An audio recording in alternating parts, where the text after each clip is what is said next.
Kanina pa po ba kayo riyan sa banyo? Wala po ba kayong planong lumabas? Huwag mong madaliin si tatay, ate.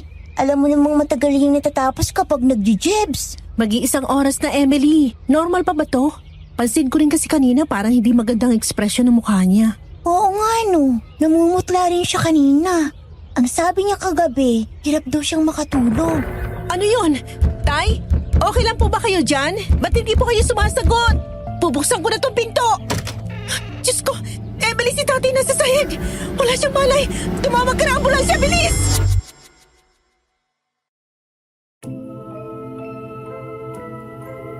Ano kaya ang nangyari sa ama ni Larissa at Emily? Paano kung dahil sa pangyayaring ito, magbago ang lahat sa buhay mo? Tatanggapin mo ba ito ng buong buo o tatakbuhan mo ang responsibilidad na nakaabang sa iyo? Kung nais niyong malaman ang nangyari sa kwentong ito, halina't pakinggan ito hanggang dulo at ihanda ang sarili sa isang biyaheng punong-puno ng misteryo. Magandang araw po sa inyong lahat. Tawagin niyo na lang po ako sa pangalang Haya.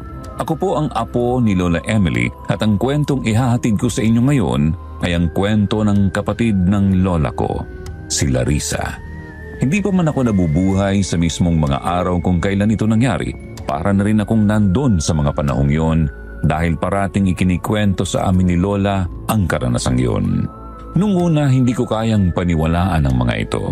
Pero dahil nakilala ko mismo ang taong naging sanhi ng pagbabago ng aming pamilya, doon ko nasaksihan na ang mundong ito ay marami pang hindi nagdidiskubre. Nagsimula ang lahat ng ito nang ma-stroke ang kanilang ama na si Gerald. Natagpuan ni Larissa sa CR ang ama na wala ng malay.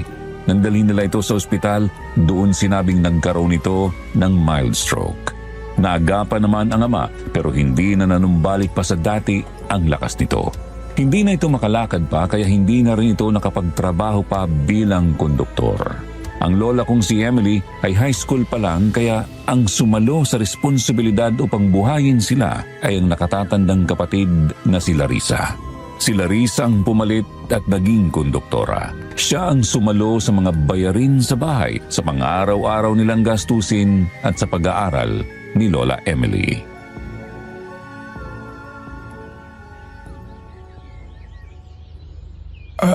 Anak, hindi ka ba napapagod? Pwede ka lang maghanap ng ibang trabaho. Oo nga ate, hindi ba sumasakit ang paa mo kakatayo sa bus? Kung gusto mo, tulungan na lang kita.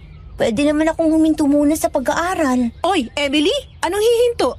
Napag-usapan na natin to. Itutuloy mong pag-aaral mo hanggang sa graduate ka. Eh paano ka? Ayaw mo na bang bumalik sa pag-aaral?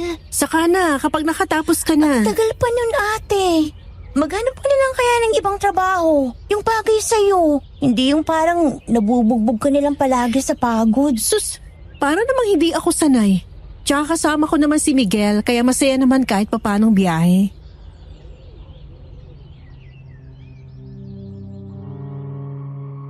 Dati pang tumigil si Larissa sa pag-aaral dahil hindi kayang pagsabayin ng ama ang dalawa.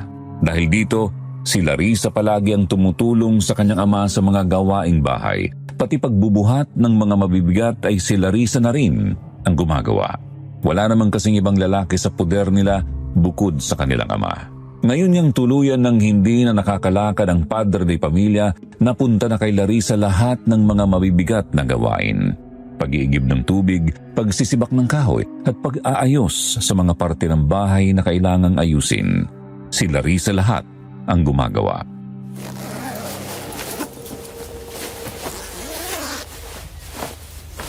O sige na, alis na ako. Tay, mag-ingat kayo ha. Emily, ikaw muna bahala kay tatay ha. Ikaw mag-ingat sa biyahe na. Maulan pa naman ngayon. Huwag ka mag-alala, tay. Magaling na driver ho si Miguel. Pakibati na lang ako kay Miguel. Ay kung may oras siya, pwede siyang bumisita rito. Matagal ko lang hindi nakikita ang batang yon. Oo nga naman ate. Pakisabi dyan sa jowa mo, bumisita rin dito minsan. Hoy, Emily, kilabutan ka nga dyan sa pinagsasabi mo. Magkaibigan lang kami.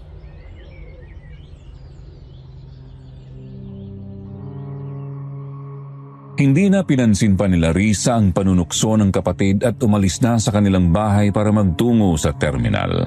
Ang bus kung saan siya konduktora ay ang bus kung saan si Miguel ang driver. Magkababata ang dalawa at matagal nang matalik na magkaibigan. Hindi na rin bago kay Larissa na makarinig ng panunukso sa kanilang dalawa dahil noon pa man, ganun na ang nagiging reaksyon ng iba sa kanila. Bukod doon, alam naman niyang isang kaibigan lang ang tingin ni Miguel sa kanya at ganun din siya. Kaya hindi siya naaapektuhan sa mga panunukso ng iba.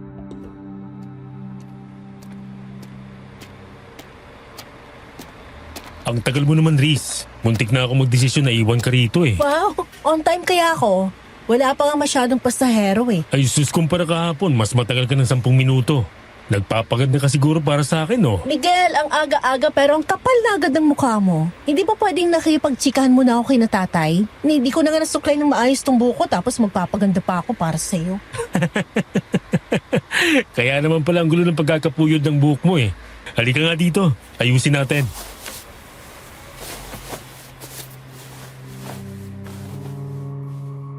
Hinila ni Miguel si Larissa papalapit sa kanya upang tanggalin ang tali sa buhok nito at ito ang nag-ayos para sa babae. Hindi naman nabago ito kay Larissa dahil dati pa itong ginagawa ni Miguel sa kanya. Sa katunayan, marami pang mga bagay ang ginawa ng lalaki para sa kanya. Kagaya na lang nung nag-aaral pa silang dalawa. Palagi itong naghihintay kay Larissa sa labas ng bahay para magkasabay silang pumasok sa eskwelahan. Kapag naman sa pag-uwi, sabay rin sila. Tumatambay pa si Miguel kina Larissa para tulungan ito sa mga gawaing bahay. At para kay Larissa, ang lahat ng yun ay normal lang, na gawain lang yun ng isang matalik na kaibigan. At doon siya nagkakamali.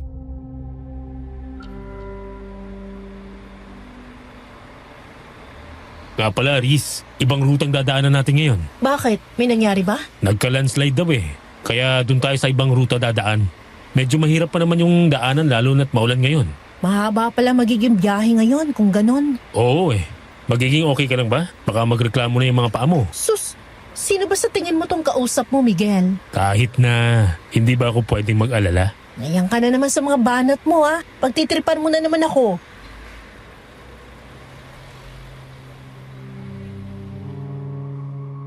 Tumawa lang si Miguel bilang ganti. Hindi naman talaga ito nagbibiro pero wala ring lakas ng loob na sabihin kung ano talaga ang nararamdaman nito para sa babae. Una, dahil para kay Larissa, wala lang ang lahat ng ginawa ng kaibigan. Pangalawa, nagtatalo ang isip ni Miguel na umamin dahil baka masira ang kanilang pagkakaibigan. At pangatlo, hindi nito kakayanin kung sakali mang mangyari ang kinatatakutan nito. Kaya kahit gusto ni Miguel na itama ang mga maling akala ni Larissa, pinili na lang nitong tanggapin ang gustong isipin ng babae. Kagaya nga ng napag-usapan nila late nang nakauwi si Larissa sa kanila. Nabasa rin siya sa ulan pag-uwi dahil biglang bumuhos ng malakas nung gumabi na. Pagdating niya sa kanila, nandoon pa ang ama sa sala at mukhang naghihintay sa pagdating niya. Kagad siyang nagmano rito bago naupo upang pagpahingahin ang nanginginig niyang tuhod.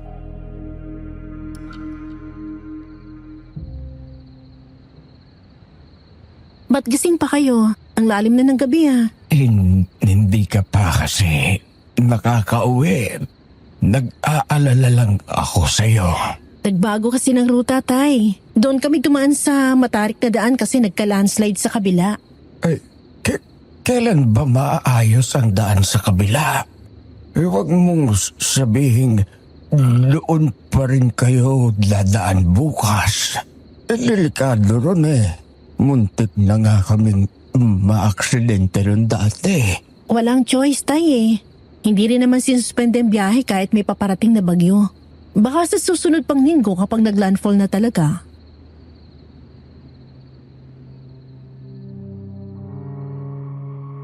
Bakas sa mukha ng ama ang pag-aalala dahil sa delikadong trabaho ng anak. Gusto niya mang tulungan ito, hindi na katulad ng dati ang kanyang katawan. Kung may pagsisisi man siya, yun ay ang maaga niyang pagiging pasanin dito.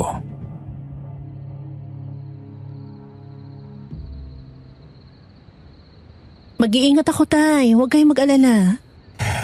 Hindi lang kasi yan ang ikinababahala ko eh. Bakit, tay?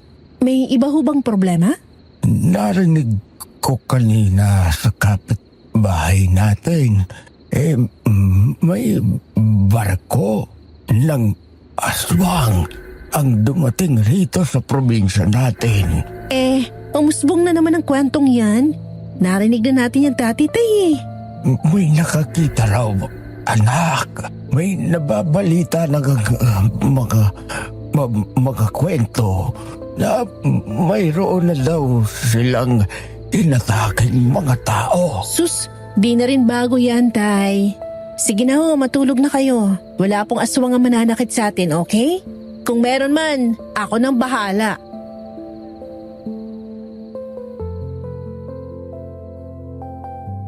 Hindi sineryoso ni Larissa ang sinabi ng ama dahil hindi naman kasi siya yung tipong nagpapaniwala sa mga ganoong kwento. Lalo na't hindi pa siya nakakakita ng mga aswang. Bukod doon, ang kwentong yun ay narinig na niya 13 taon nang nakakaraan. At ang kwentong ito sa panahon ko ay patuloy pa ring umuusbong. Nung gabing yun, nakatulog ng mahimbing si Larissa dahil sa pagod. Kung hindi siya ginising ng kanyang kapatid ay baka na-late na siya sa trabaho.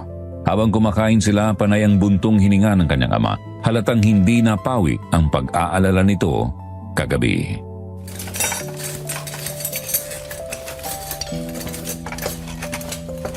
Hindi pa rin ba nawawala sa isipan niyo yun, tay? Alam niyo naman hong nakakasama sa inyong mag-alala. Bakit? May nangyari ba ate?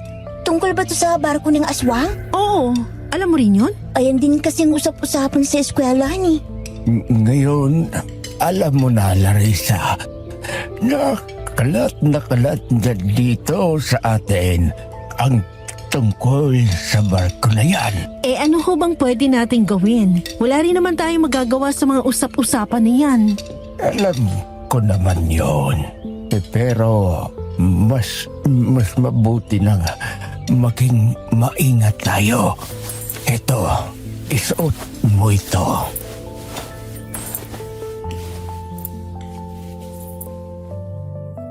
May inabot na isang amuleta ang ama kay Larissa. Kahit na nagtataka ay tinanggap niya ito. Kulay pilak ang amuleta na may letrang nakasulat na JJJ. Yun ang unang pagkakataon na nalaman na magkapatid na may amuleta pala ang kanilang ama.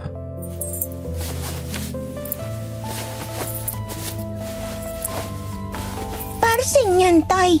Panangga sa aswang? Oo, Larissa, isuot mo yan palagi. Hindi mo alam kung sino ang mga nagbabalat kayo sa mga makakasalamuha mo habang ikay nagtatrabaho. Mas mabuti lang may depensa ka. Makakatulong ang amulitang yan para hindi kalapitan nila. Nagamit mo na ba ito, tay? Sinusuot ko yan sa tuwing bumabiyaya ko. Ang amulitang yan ang ipinamana sa akin mula sa tatay ko. Anong ibig sabihin sa nakaungkat na mga letra, tay? Pangalan yan sa unang humawak ng amuleta. Ingatan mo yan at huwag mong iwawala. Ako, tay. Wala bang para sa akin? Maaga ka namang umuwi ng bahay at sa paaralan lamang ang tungo mo. Ang ate mo ay maraming pasaherong nakakausap, kaya mas mabuting nasa kanya ang amuleta. Isuot mo yan, Larissa, ha? Sige. Oo, isusuot ko kaagad ngayon din.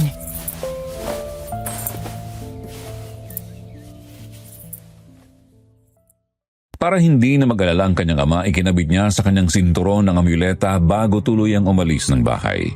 Hindi pa rin siya naniniwala sa aswang, pero para sa kanyang ama ay susuotin niya ito. Wala rin namang mawawala kung gagawin niya ang gusto nito. Pagdating niya sa bus, marami na kaagad ang pasahero. Hindi katulad kahapon na may mga bakante pang upuan nung umalis sila. Kaagad niyang nilapitan isa-isa ang mga pasahero para sa kanilang pamasahe.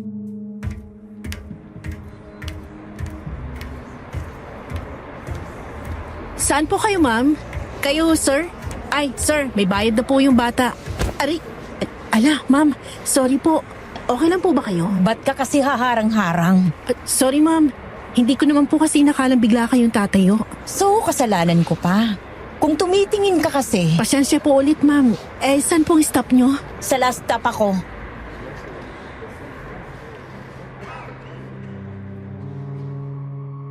Umupo at tinalikuran kaagad si Larissa ng babaeng may peklat sa lieg na tawagin natin sa pangalang Jane.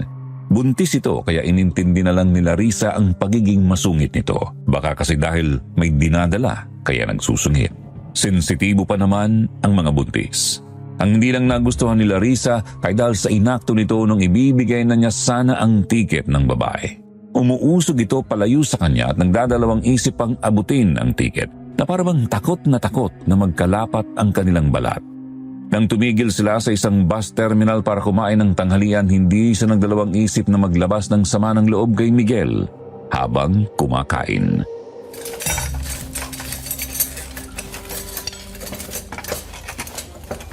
Miguel, sabihin mo nga sa akin.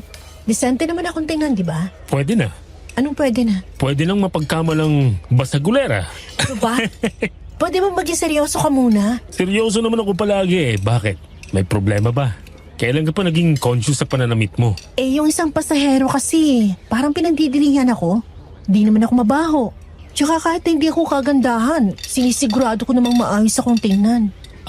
Yan ba yung narinig ko kaninang nakaalitan mo? Oo, yung buntis. Naiintindihan ko naman ang pagiging masungit niya. Pero yung pandirihan ako, sobra naman yata yun. Kung ayaw niyang mahawakan ng kahit na sino, di sana, hindi na lang siya nag-commute. Hayaan mo na lang siguro. Wala rin naman tayong magagawa dyan. Walang problema sa'yo. Baka maarte lang talaga yun sa mga tao. Tsaka, anong sinasabi mong hindi ka kagandahan? Ang ganda-ganda mo nga sa paningin ko eh. Sus, ulahin mo na lahat, wag lang ako. Seryoso nga kasi, maganda ka. Ewan ko sa'yo. Mauna na ako sa'yo sa bus ha. Bagal mo kumain eh.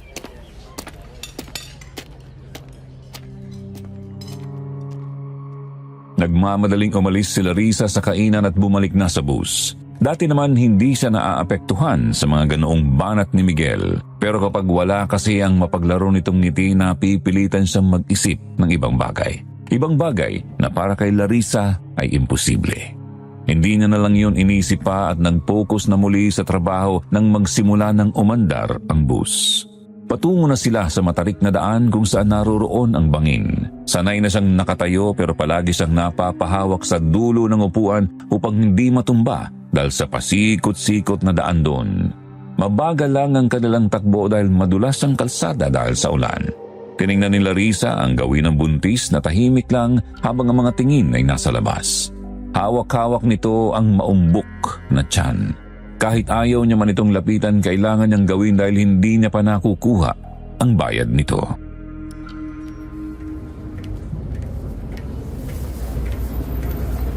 Excuse me, ma'am.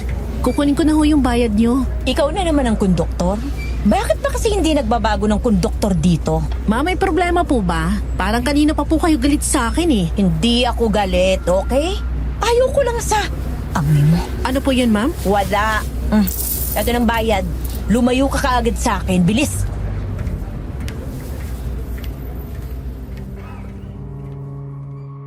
Ipinagtabuyan kaagad si Larissa pagkatapos nitong iabot ang bayad. Muntik pang mahulog ang mga barya dahil bumitaw kaagad ang babae bago pa man mapunta sa palad niya ang pera. Napabuntong hininga na lang siya upang pigilan ang sariling sumbatan ito. Hindi na rin kasi siya nito nilingon. Ibinalik nito ang tingin sa makulimlim na labas habang nakahawak pa rin ang isang kamay sa tiyan. Panay ang paghaplos nito. Ang isang paa rin nito ay parang hindi mapakali sa paulit-ulit na pagpadyak. Babalik na sana si Larissa sa kanyang pwesto nang bigla na lang tumigil ang bus. Napunta kaagad ang atensyon niya kay Miguel.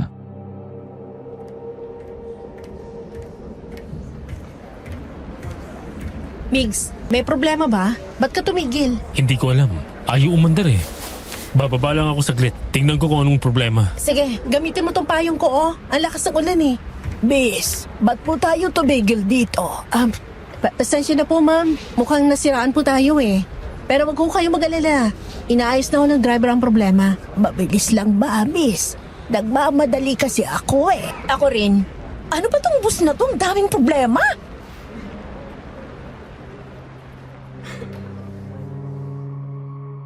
Dahil sa kanilang reklamo, sumunod din ang ibang pasahero na mayani ng iba't ibang ingay sa loob ng bus.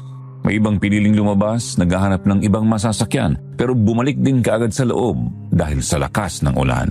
Malabo rin kasing makakita sila ng ibang masasakyan dahil madalang lang ang dumadaan sa rutang yon. Idagdag pa na maulan. Lumabas si Larissa upang tingnan ang sitwasyon ni Miguel.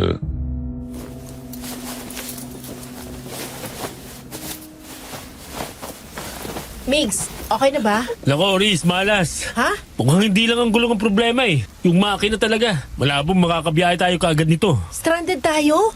Eh paano na to? Nagrereklamo ng ibang pasahero. Susubukan ko kumontak ng ibang bus driver para kunin tayo rito. Sana lang tumila na tong ulan kasi pahirapan pa naman ang signal dito. Sige, ako rin. Susubukan ko rin.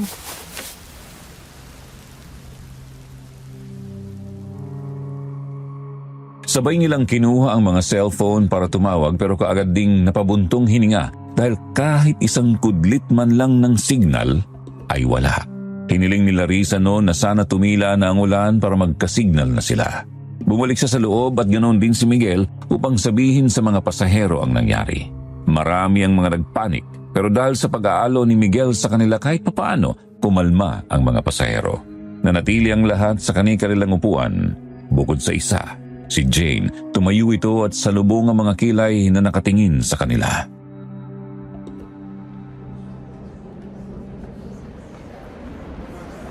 Anong gusto mong gawin namin dito? Maghintay na lang, ganun ba? Pasensya na, ma'am. Gustuin man namin makaalis na kaagad dito. Wala kasi tayong ibang magagawa. Hanggang sa humupa pa ang ulan, saka lang po tayo makakakontak ng ibang bus driver. Yung susunod na bus mamaya pang 4:00 eh. Kaya kung makakaintay po kayo. 4:00 pa? Paghihintayin mo kami ng 4 na oras? Anong klaseng driver ka? Pasensya na ho talaga, ma'am. Ma'am, kumalmang po muna tayo ha. Baka tumila na po itong ulan maya-maya. Mukha ba itong titila sa lagay na ito, ha? Bagyo na to! Aray. Ma'am, ayos lang ho ba kayo?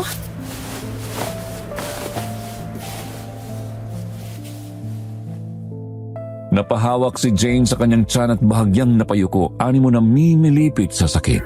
Nasundan pa ang mga pagdaing nito kaya hindi na nagdalawang isip pa si Larissa na lumapit. Ang ibang mga pasahero din ay na kay Jane na ang atensyon.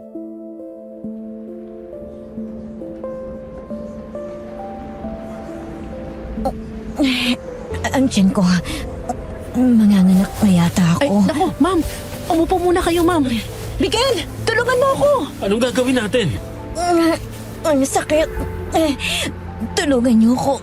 Ay, sakit. Diyos ko. Ang sakit sa... Paano ba to? Miss, kumalma ho kayo. Kumadrona po ako. Alam ko ho ang gagawin ko sa kanya.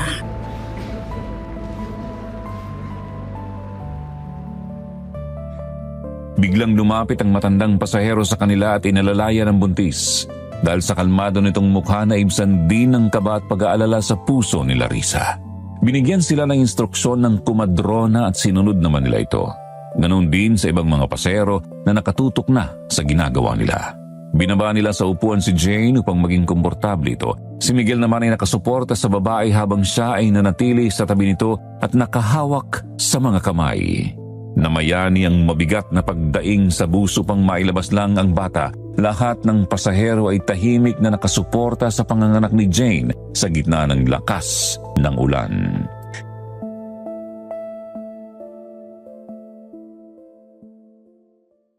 Ligtas na nailabas ang lalaking sanggol, kasabay ng pag-iyak ng sanggol ang pagtila rin ng ulan.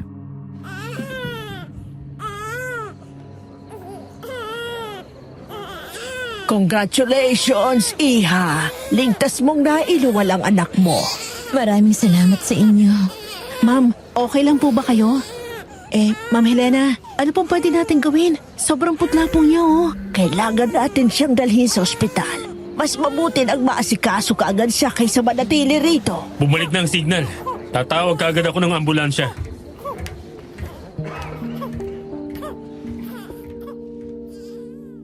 Dali-daling lumabas ng bus si Miguel upang tumawag habang si Larissa naman ay nanatili sa tabi ni Jane na hawak-hawak ang sanggol.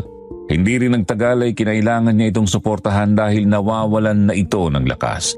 Tuluyan ng nilisan ng kulay ang mukha ng babae dahil wala pa ring tigil ang kanyang pagdurugo kahit tapos na siyang manganak. Hindi may paliwanag ni Larissa ang halo-halong emosyon na naramdaman niya nung araw na yun. Paulit-ulit niyang hinihiling na sana dumating agad ang ambulansya para kay Jane.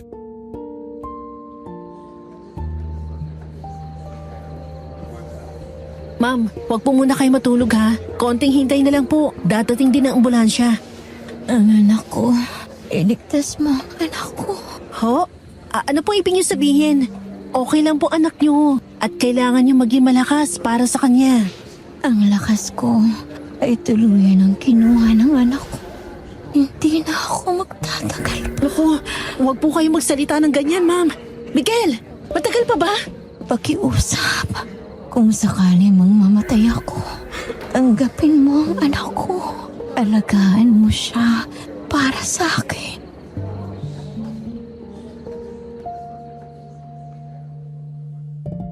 Yun ang huling katagang narinig ni Larissa mula kay Jane nang tuluyan itong mawalan ng malay. Dumating ang ambulansya at hawak-hawak niya ang bata sa kanyang mga bisig. Sumama si Larissa papuntang ospital habang si Miguel naman at ang ibang mga pasahero ay naiwan doon upang hintayin ang bus na nakontak ni Miguel. Nabalot ng dugo ang damit ni Larissa habang naghihintay siya sa labas ng emergency room. Hinihiling na maisalba si Jane. Pero sa kasamaang palad, lumabas ang doktor na may malungkot na balita. Hindi na nabuhay pa ang babae. Dahil doon naiwang luhaan si Larissa.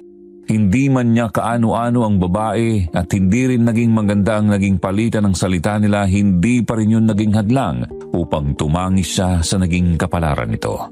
Halos hindi matanggap ng isipan niya na makakaranas siya ng ganitong pangyayari sa kanyang trabaho.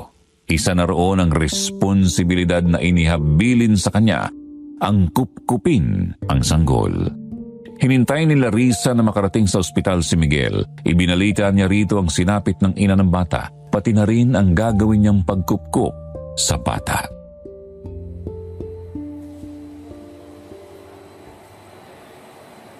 Natatakot ako, Miguel. Di ko alam kung tama ba tong desisyon ko. Naiintindihan ko. Wala rin tayong alam kung sinong pwedeng kontakin dahil walang mahanap na kahit sinong kontak mula sa babae. Ayun na nga eh. At saka paano ko tayo paliliwanag kay tatay? Huwag kang magalala. Tutulungan kita, Risa. Tutulungan kitang alagaan ng bata. Salamat. Salamat, Miguel. Di ko alam ang gagawin ko kung wala ka rito ngayon eh. Magpahinga ka na muna. Ako nang bahala dito.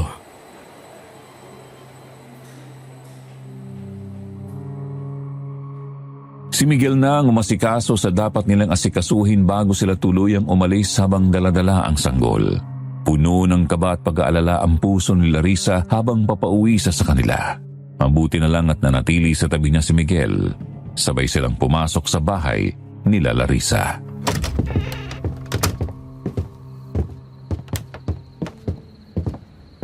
Larissa, ikaw na bata ka.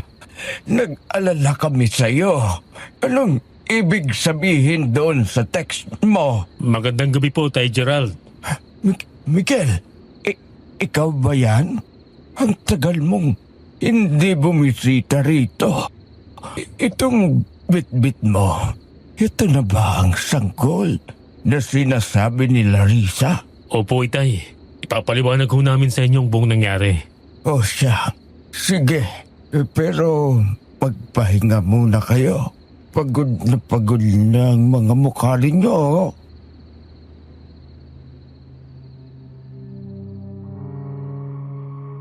Kinabukasan, ipinaliwanag ng dalawa ang buong nangyari at ang habilin ni Jane kay Larissa kaya hindi niya kayang iwan ang bata o ibigay sa iba.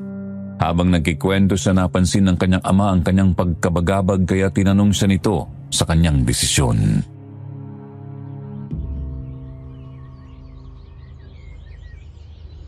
Handa ka ba riyan, anak?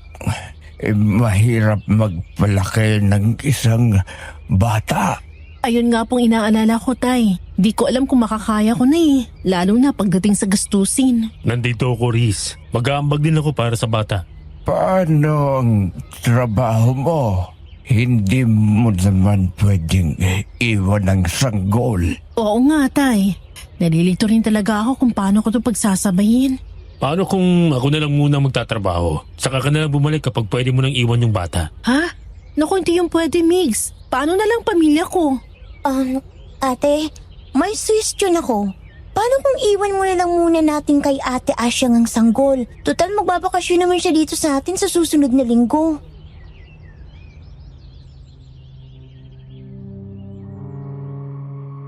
Si Asyang ang kanilang pinsan na isang nurse. Naisipan nitong magpahinga muna sa trabaho matapos nitong maospital kamakailan dahil sa fatigue at stress. Dahil sa suhisyong yun ni Emily ay lumiwanag ang mukha ni Larissa dahil sa wakas, hindi na niya kailangang tumigil sa pagtatrabaho. Nung araw ring yun, dinawagan nila si Asyang upang ipaalam ang tungkol sa sanggol na malugod namang tinanggap ng babae. Mahilig din kasi ito sa bata, kaya mabilis itong umoo. Dahil sa susunod pang linggo dadating si Asyang, hindi muna pumasok si Larissa upang alagaan ang bata. Ang akala niya ang pagiging konduktora na ang nakakapagod na trabaho. Pero may mas malala pa pala, ang mag-alaga ng sanggol. Paano ba naman kasi ang sanggol na pinangalanan nilang Basilio ay hindi natutulog sa gabi, kundi sa umaga? Naapektuhan din ang pagtulog ni Larissa dahil dito. Nung una, nabahala siya sa inakto ng bata kaya pinatingin nila ito. Pero ang sabi ng doktor, wala naman daw problema. Ang taging naging komento lang nito ay, baka raw kakaiba ang sanggol.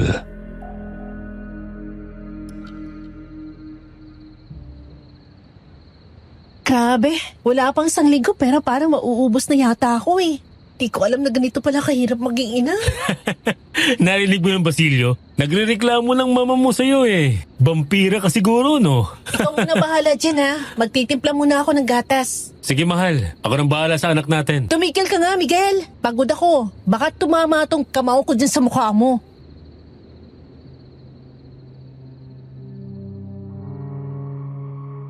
Kahit papaano naiibsan ang pagod ni Larissa dahil sa presensya ni Miguel. Pagkatapos kasi nitong magtrabaho, pumupunta ito sa kanila para tulungan siyang alagaan si Basilio. Dahil dito, nakakaidlip siya. Minsan nasosobrahan niya at naaabutan siya ng umaga. Paggising niya, hindi pa umaalis si Miguel dahil ito mismo ang nag-alaga sa bata buong gabi.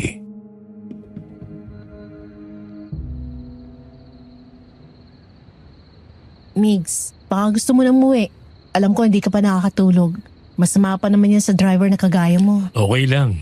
Natutulog naman ako saglit sa terminal eh. Di pa rin yung sapat.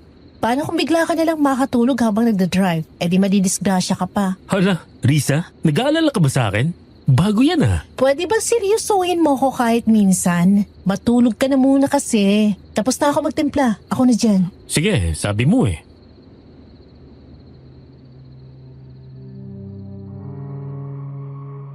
Ang akala ni Larissa noon ay uuwi na si Miguel, pero hindi ito lumabas sa bahay nila. Imbis ay humiga sa isa sa mga couch nila at doon natulog. Napabuntong hininga na lang siya at inutusan si Emily na kumuha ng kumot para kay Miguel. Dahil dito, hindi siya nakatakas sa panunukso ng kapatid.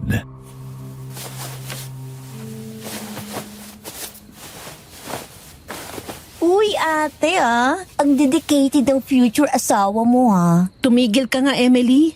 Sapat to. At tupagin mo lang yung assignment mo. Pero seryoso ate, wala ka bang nararamdaman para kay Kuya Miguel? Ano bang pinagsasabi mo? Magkaibigan lang kami. Si ate manhid. May kaibigan bang handang magpakama dyan sa kinupkup mo? Halos hindi na nga umuwi si Kuya sa kanila eh.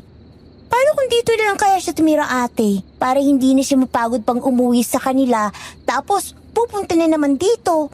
At saka, mas magandang may lalaki dito sa bahay para mas matulungan tayo sa mga gawain dito. Ang dami mong satsat eh, no? Umalis ka na.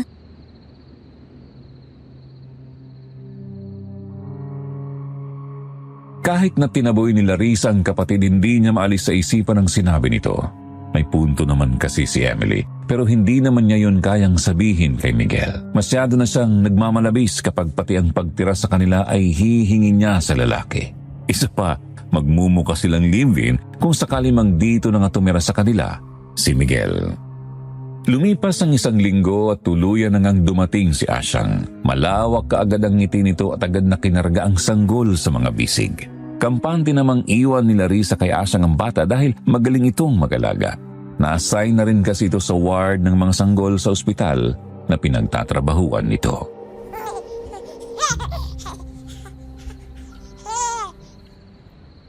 Ang cute-cute niya, Larissa. Ang haba ng pilik mata. In fairness, parang lalaki tong pogi. Sinabi mo pa. So ano, dito na ba talaga sa inyo ang batang to? Wala kayong contact sa kamag-anak nito? Ang tatay ng bata? Wala eh. Wala rin kasing mahanap na impormasyon mula kay Jane. Para bang wala siyang background? Ganun? Ay, sige na. Hindi na ako magtatanong pa. Ako na ang bahala kay Basilio. Salamat siyang ha. Alis na ako. Ikaw na muna bahala dito sa bahay.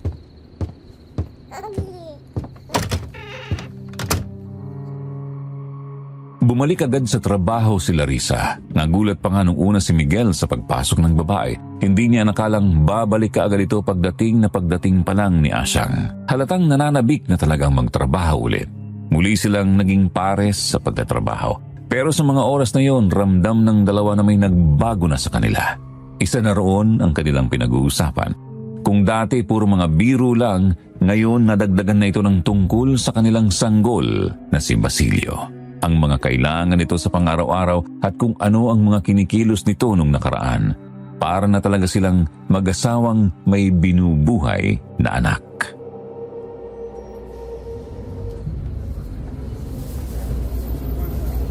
Sabay na tayong umuwi mamaya. Pupunta rin naman ako sa inyo eh. O sige, pero daan muna tayo sa pharmacy. Bibili ako ng gatas. Naubusan na kasi eh. Sige, pero ako nang bibili. Sigurado ka? Eh ikaw na gumastos kay Basilio nung nakaraan eh. Okay lang. Maliit na bagay lang yun. Miguel, napapaisip lang ako. Bakit mo to ginagawa? Hindi mo naman kasi kailangan bigyan ng atensyon si Basilio dahil sa akin naman siya hinabilin. Maiintindihan ko kung gusto mo siyang i-check minsan. Pero ang tumayong ama niya, medyo hindi ko maintindihan eh. Nakakapagtaka ba talaga? Alam kong sa'yo ibinili ng bata. Pero nandun din kasi ako eh. Isa ako sa nakasaksi sa nangyari. At kaibigan kita, may pakialam ako sa'yo. Pakiramdam ko, may responsibilidad din ako para sa bata. Hindi mo ba nagugustuhan ang ginagawa ko? Hindi naman sa ganun. Nag-aalala lang ako. Baka kasi nahihirapan ka na. Ayoko naman makadagdag sa problema mo. Kailanman, hindi ka naging problema sa akin, Reese. Kung gusto mo, pwede namang sa inyo na lang muna ako tumira. Ha? Anong sa amin? Hindi yung pwede. Hindi papayag si tatay. Tungkol pala dyan, kinausap ako ng tatay mo nung nakaraan. At okay lang naman daw sa kanya. Para na rin daw may tumulong sa'yo sa bahay. Pero hindi naman kita pinipilit ha. Nasa sa'yo pa rin ang desisyon kung gusto mo.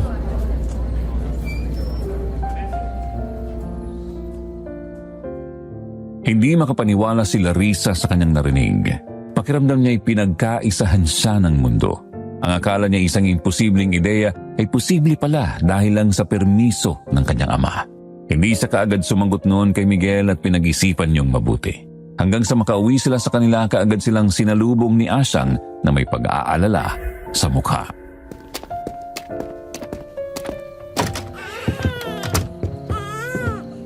Mabuti naman at nandito na rin kayo.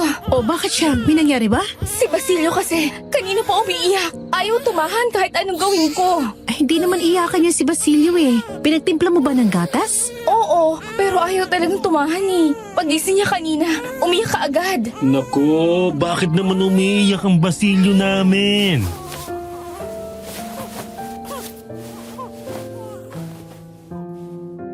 Kinuha ni Miguel ang sanggol sa mga bisig ni Asyang at ito ang nagkarga sa bata. At para bang isang mahika ang nangyari dahil tumahimik ito kaagad. Kapag binitiwan ni Miguel, umiiyak ito ulit. Hindi makapaniwala si Larissa sa nasaksihan. Mukhang si Basilio ay ayaw na ring paalisin pa si Miguel sa kanila.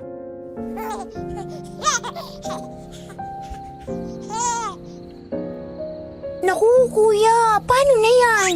Baka ito na talagang sign na dito ka na sa amin titira. Mas mabuti pa nga, Miguel. Mukhang ikaw ang hinahanap ng bata eh. Paano ba yan, Reese? Ako na yata ang favorite ng anak mo. At may gana ka pang magbiro ah. Paano na to? Mas mahihirapan ka pa lalo. Sinabi ko na, okay lang talaga sa akin. Masaya ako sa ginagawa ko. Masaya akong alagaan si Basilio kasama ka.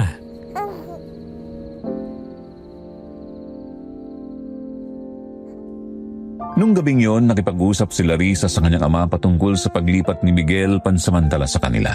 Nung una, pilit niyang kinukumbinsi ang ama na bawiin ang desisyon nito pero kalaunan din, nakita niya na lang ang sariling pumayag sa suhestyon nito.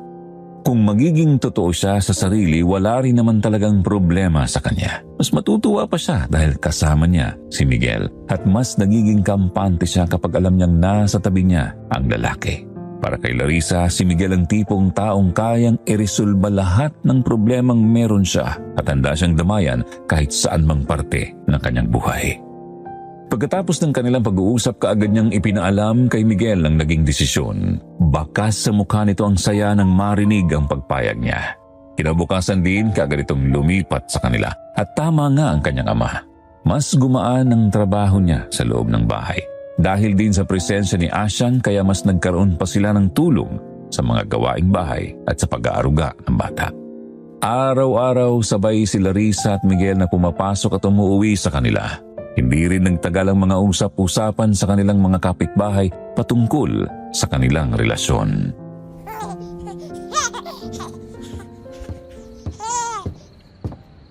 Oh, mahal.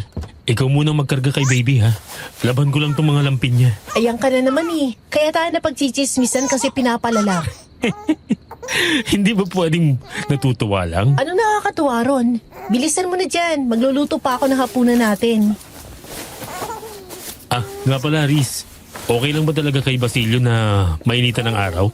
Bakit? Hindi ba maganda yung para sa mga bata? Oo, pero kahapon kasi medyo nag-alala ako. Nilabas ko siya saglit habang natutulog siya. Pero binalik ko rin kaagad. Yung balat niya kasi biglang nangitim eh. Nangitim talaga? Grabe ka naman. Anong oras mo ba siya binilad? 6:00 pa lang yun ng umaga, no? At kapag sinabi kong nangitim, literal na nangitim talaga. Buti na lang, bumalik agad ang kulay nung pinasok ko eh. Ganun ba? Ay, naku talaga tong batang to. Masyadong kakaiba eh. Baka vampira talaga to, no? Magdadalawang buwan na rin si Basilio sa atin. At grabe na agad kong mag-ingay.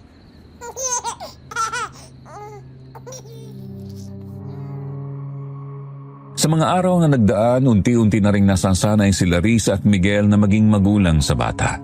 Sa mga araw ding lumipas, unti-unti na rin nilang napapansin ang kaibahan ni Basilio sa ibang mga sanggol. Bukod sa mga nabanggit, si Basilio rin ay may angking lakas. Ilang pacifier na ang nasira nito nang mahawakan ng mga kamay. Mabilis din tumubo ang kanyang mga buhok at mga ngipin. Hindi kagaya sa ibang normal na mga sanggol. Kalaunan, nasanay na rin sina Larissa at Miguel sa pagiging kakaiba ng sanggol. Para sa kanila, kahit na natatangi man ang sanggol, hindi pa rin magbabago ang paningin nila rito na ito ay isang batang kailangan nilang alagaan.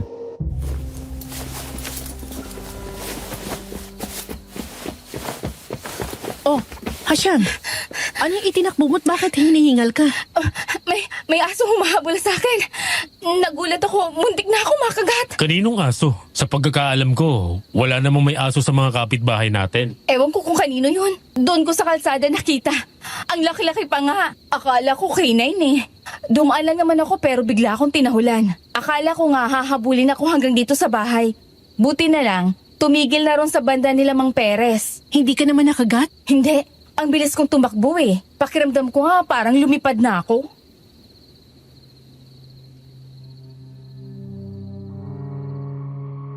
Habang nagkakwento si Asyang tungkol sa asong humabol sa kanya, mayroong nagpunta sa bahay nila. Si Peter, ang anak ni Mang Perez. May dala itong sinabawang karne at tuba.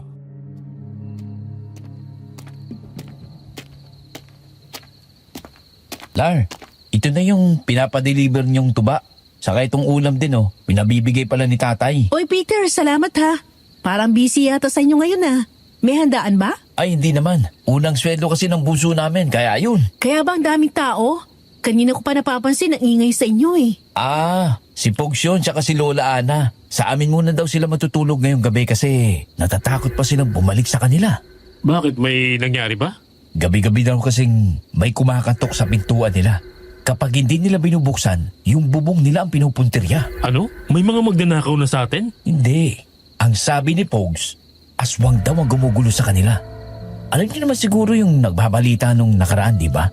Yung barko ng aswang na napadpad daw dito sa atin. Naghahasik na sila ng lagim. Sigurado ba sila, Pogs, dyan? Nakita ba nila? Yun nga ang sabi nila eh. Kaya nga ang ingay sa bahay dahil dyan eh. O sige, balik na ako sa amin. Sandali, Peter. Sandali. May napansin ba kayong aso sa inyo? Doon kasi huminto sa inyo yung asong humabol sa akin eh. Aso? Wala akong napansin eh. Tsaka wala namang aso rito sa atin. Mga manok at baboy lang din ang meron kami. Talaga? Ang laki-laki nun eh. Imposibleng hindi nyo yun napansin. Itatanong ko na lang sa kanila pag uwi ko kung may nakita sila.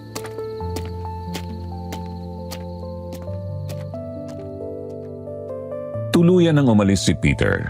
Bumalik sila sa loob ng bahay habang hindi nawawala sa isipan ang mga narinig mula sa lalaki. Hindi inakala ni Larissa na muli niyang maririnig ang balita tungkol sa barko ng aswang. Ang akala niya namatay na ang usapin yun pero mukhang lumala pa yata. Idagdag pa ang questionabling aso na dumating sa kanilang lugar na si Asyang lang ang nakakita. Kinabukasan, hindi pa man nare-resolba ang tungkol sa aso, meron na naman silang natanggap na balita. At sa pagkakataong ito, galing kay Emily. Maaga itong pinauwi galing sa kanilang eskwelahan dahil mayroon daw emergency ang kanilang guro.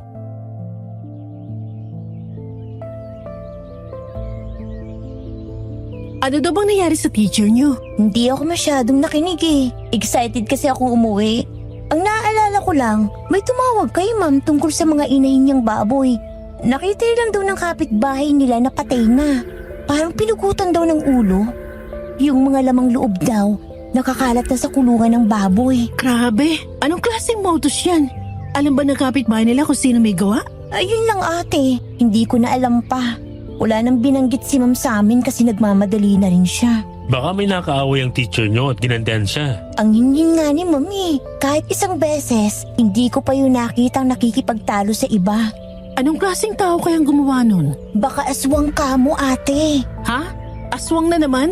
Bakit parati na lang napapasok yung aswang niya sa usapan? Ano ka ba ate? Lahat ng tao dito sa atin ngayon, alerto na sa mga aswang.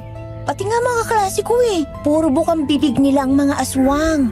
Yung tatay ng kaklase ko, inatake raw nung nakaraang gabi. Bigla raw siyang sinakmalang isang dambuhalang nilalang na mukhang aso. Aso? May nakita kang aso, Emily? Hindi ako, yung tatay ng kaklase ko.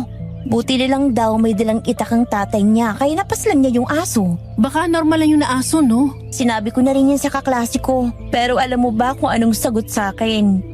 Yung aso raw na dapat sanang ililibing na nila, bigla nilang daw nawala. Iniwan lang daw saglit ng tatay niya para sana kumuha ng pala, pero pagbalik niya, nawala na raw ang aso doon. Ang naiwan nilang daw, mga bakas ng dugo at isang daliri.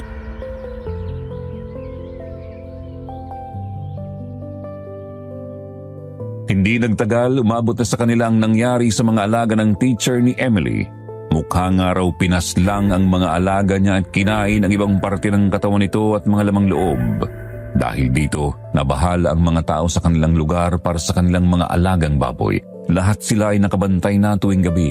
May iba pang ang ipinapasok sa bahay nila para lang hindi ito masaktan ng sinasabi nilang aswang. Isang gabi pauwi si Miguel at Larissa galing sa kanilang trabaho.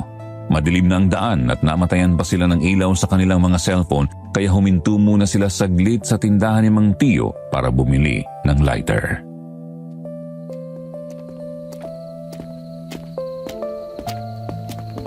Magandang gabi ho. Pabili nga po ng lighter. Mang Tio?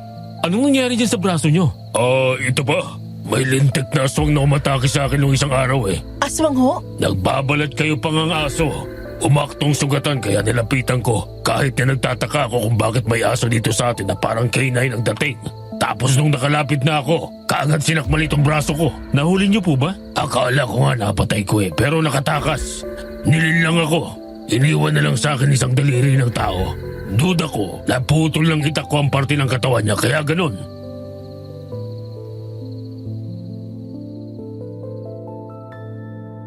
Nagkatinginan si Miguel at Larissa dahil katulad ito sa ikinwento ni Emily. Mukhang ang tatay ng kaklase na tinutukoy nito ay si Mang Tio. Pagkatapos nilang bumili, nag-iwan ng babala si Mang Tio sa kanila na mag-ingat sila, lalo na't mayroon pa naman silang inaalagaang sanggol. Nagmadali na silang umuwi noon sa kanila. Bawat araw na dumaan, palala ng palala ang mga naririnig nila patungkol sa mga aswang na pati ang mismong bahay na katabi ng sa kanila ay naranasan na mismo ang bangis ng sinasabi nilang aswang. Dahil dito, hindi na mapakali si Larissa. Karga-karga niya si Basilio sa kanyang mga bisig habang nasa sala sila at nag-uusap ng kanyang ama.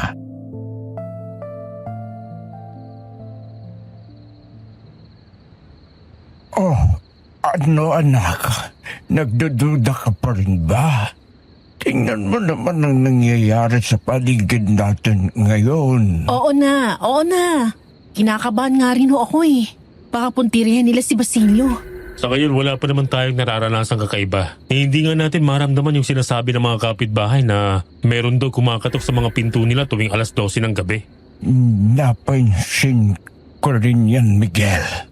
Nagkakagulo na ang mga kapitbahay natin. Pero parang nilaktawan yung bahay natin.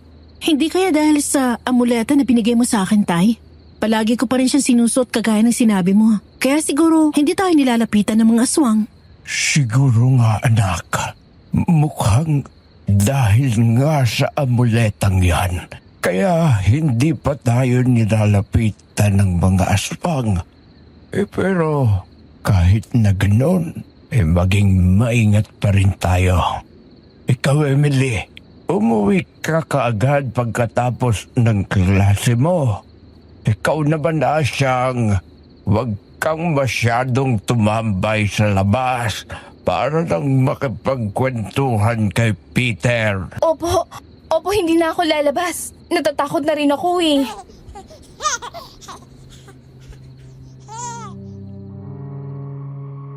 Habang nag-uusap sila, bigla na lang nag-ingay sa mga bisig ni Larissa si Basilio. Hindi yun isang iyak dahil nakangiti ito sa kanila na parabang natutuwa ito sa naririnig niya kahit wala pa naman ito sa edad na makaintindi. Kaya naman nakipaglaro na lang si Larissa dito kahit papaano napapawi ang pag-aalala sa kanyang puso. Lumalalim na ang gabi pero hindi pa rin makatulog si Larissa. Nakaugalian na nila ni Miguel na magsalita ng oras gabi-gabi para sa pagbabantay kay Basilio pero alas 2 na ng madaling araw hindi pa rin siya nakakatulog.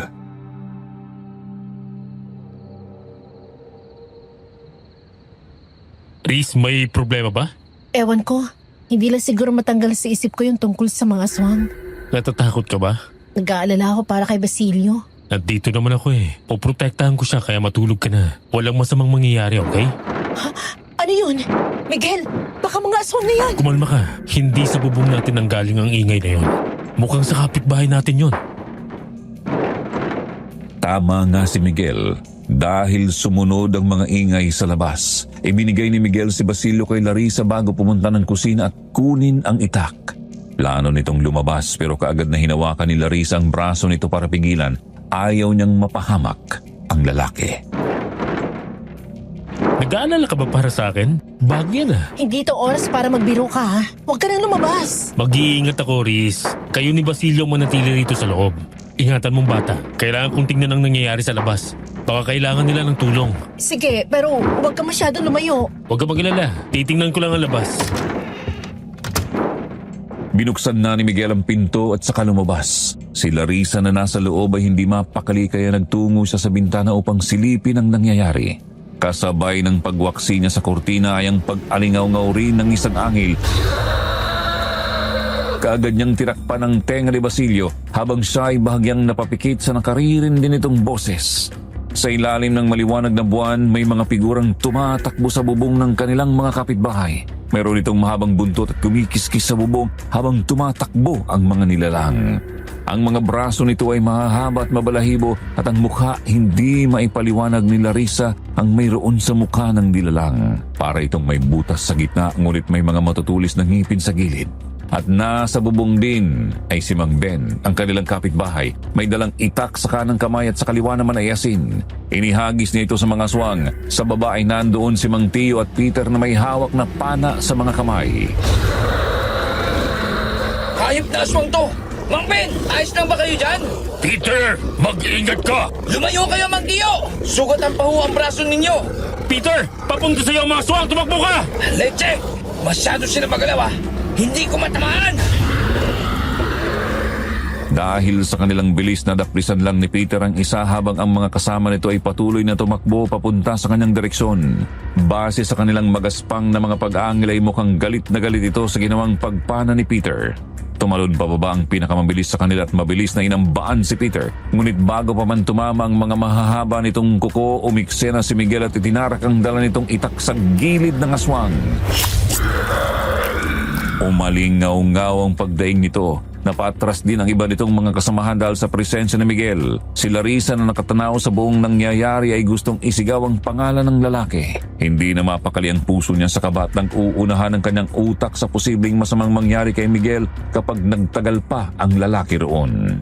Napahigpit ang hawak ni Larissa kay Basilio dahil sa galaw ng yun para bang naihatid niya sa bata ang dinadama niyang dahilan upang humikbi ito at ang hikbing yun ay nauwi sa isang malakas na iyak. Umalingaw-ngaw ang boses ng sanggol sa paligid dahilan para mapalingon sa kanila ang mga tao sa labas pati ang mga aswang. Kaagad na niyakap ni Larissa si Basilio at umalis sa bintana nang mapuntan sa kanila ang atensyon ng mga aswang. Buong akala niya susugurin sila nito pero sumunod ang isang bagay na halos hindi niya kayang paniwalaan.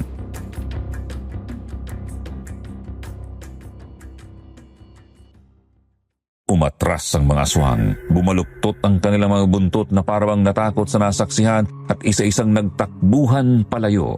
Sinubukang habulin ni Peter at Mang Ben ang mga aswang pero masyado silang mabibilis. Nang tuluyang mawala ang mga aswang, doon lang din tumahan si Basilio.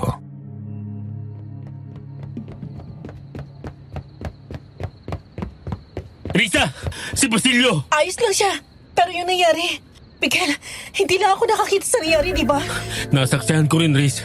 Ang mga aswang, parang natakot sa pag-iyak ni Basilio. Imposible! Kahit ako rin na hindi makapaniwala, papaalong napatalsik ng sanggol na to ang mga aswang sa isang iyak lang. Hindi kaya nagkataon lang ang lahat? Nagkataon? Habang nakatingin ang mga aswang sa kanya? Nagkataon lang din ba yun? Anong nangyayari dito?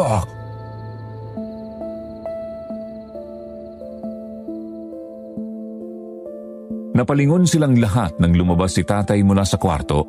Akay-akay sa ni Asyang na mukhang nagising din sa ingay na nagawa nila. Puno ng mga katanungan ang mga mukha nila kaya pinaliwanag ni Mang Tio ang nangyari. Nabalot din ng gulat ang mukha ni Gerald dahil sa nalaman.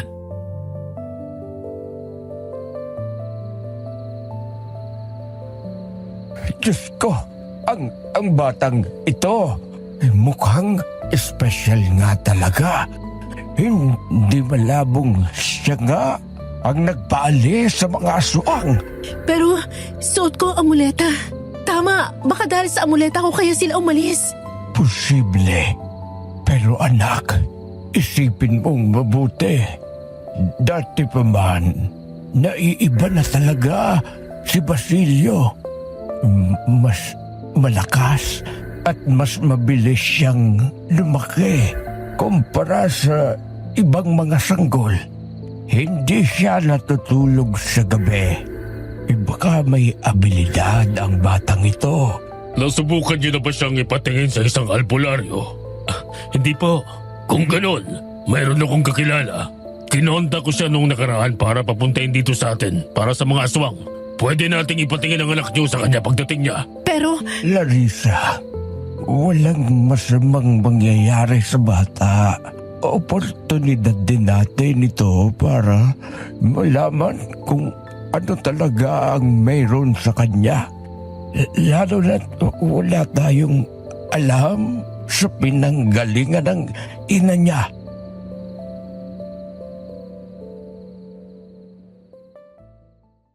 Hindi na nakaangal si Larissa dahil sa kagustuhan ng ama. Ang sabi ni Mang Tio, sa susunod na linggo raw makakapunta ang albularyo sa lugar nila. Hindi rin pumasok si Larissa sa trabaho sa mga araw na yon dahil ayaw niyang bitiwan si Basilio.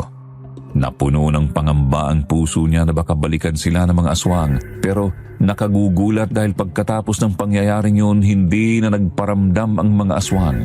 Wala nang nanggulo pa sa kanilang mga kapitbahay. Sa loob ng isang linggo, humupa ang mga usap-usapan tungkol sa mga aswang. Wala na ring mga nabiktimang hayop o nasaktan na mga tao. Dahil dito mas tumaas ang suspetsa ng ama patungkol sa tinataguang abilidad ni Basilio. Dumating ang pinakihintay nilang araw at dumating na nga ang albularyo. Isang matandang lalaki na hindi na nakakakita pa ang isang mata. Dahil daw yun sa naengkwentro niyang aswang dati nung siya ay kakasimula pa lang sa kanyang trabaho.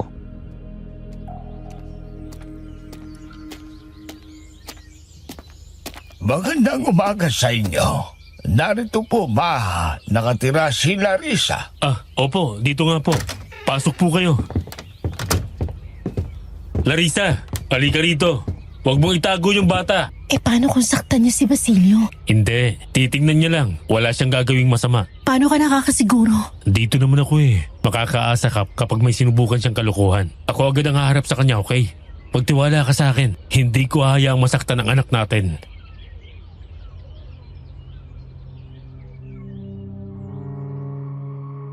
Dahil doon napanatag ang loob ni Larissa. Kapag talaga si Miguel ang bumibitaw ng mga salitang iyon ay madali siyang bumibigay. Siguro ang isang rason doon ay dahil wala pang pangakong nabali si Miguel. Palaging totoo ang lalaki sa mga salita niya. Lumabas na sa kwarto si Larissa at ipinakita sa albularyo ang sanggol.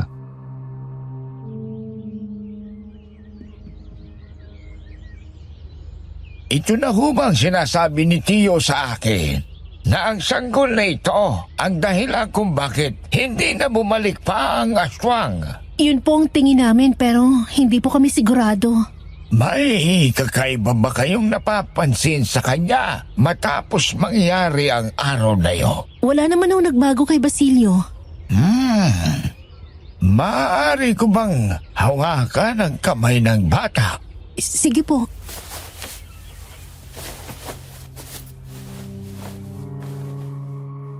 Umaga yun, kaya natutulog si Basilio. Marahang hinawakan ng albularyong si Jacob ang kamay nito pero kaagad ding napabitaw na parabang nakuryente siya. Napaatras ito at bagyang lumayo sa bata. Bakas sa mga namimilog na mga mata nito ang gulat. Kaagad nitong itinuon ang tingin kay Larissa at Miguel. Puno ng katanungan ang mga mata.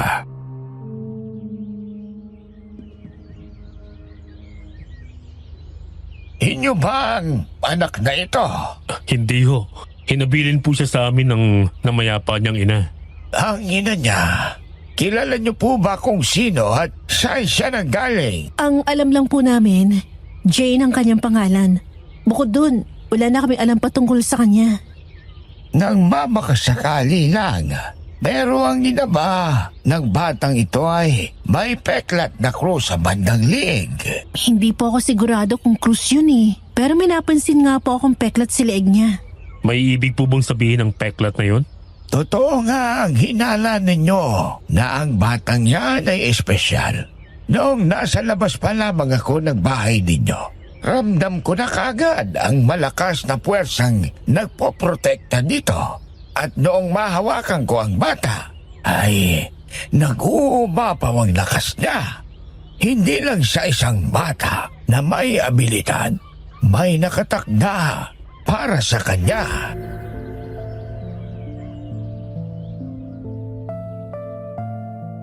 Ipinaliwanag ni Jacob ang katauhan ng sanggol na si Basilio. Si Basilio daw at ang kanyang ina ay galing sa angkan ng isa sa mga pinakamalakas at mababangis na aswang. Pero itinakwil sila dahil tinalikuran nila ang kanilang katauhan bilang aswang. Pinili nilang magbago at umaktong mga normal na tao. At itong si Basilio ay bunga ng pag-iibigan ng isang aswang mula sa itinakwil na angkan at sa isang taong matagal nang naglilingkod sa simbahan. Dahil sa kakaibang background ng kanilang pamilya at sa pagnanais ng pamilya ni Jane na lumihis sa kanyang pagiging aswang, ipinagkaloob sa anak ng si Basilio ang kakayahang pumaslang ng mga aswang.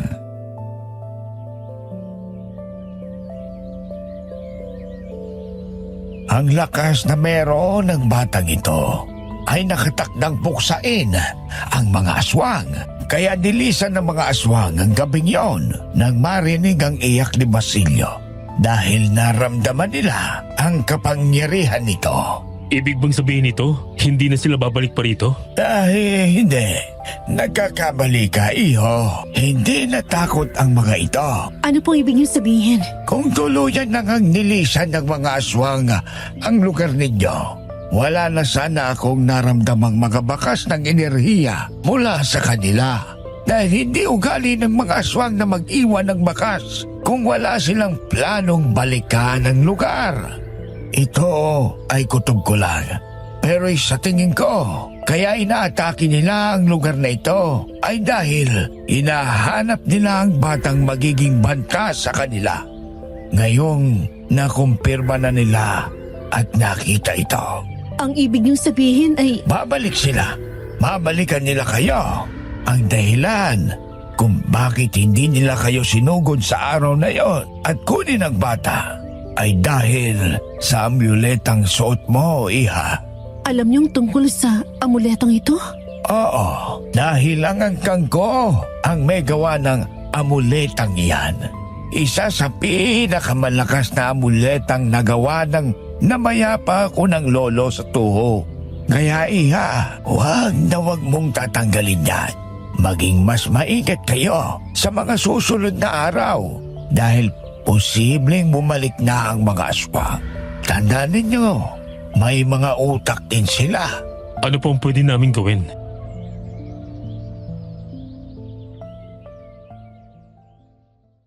Binigyan kami ng instruksyon ni Jacob upang pagandaan ang posibleng pagsalakay ng mga aswang para kunin si Basilio.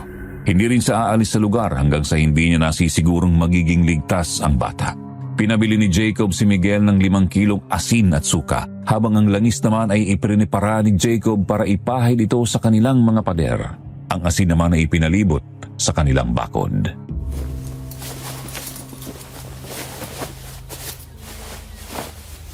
Naubusan na tayo ng langis. Emily, pwede bang puntan mo si Jacob kinamang tiyo para manghingi pa? Sige kuya, may bibilin din ako sa tindahan nila eh. Sandali, Emily. Samahan na kita. Sus! Dyan ka lang naman kina Peter eh. Makikipaglandian ka na naman doon. Hayaan mo na ako. Para namang hindi ka pa nagkaka-crush. Paglaki mo, magiging ganito ka rin kagaya ko.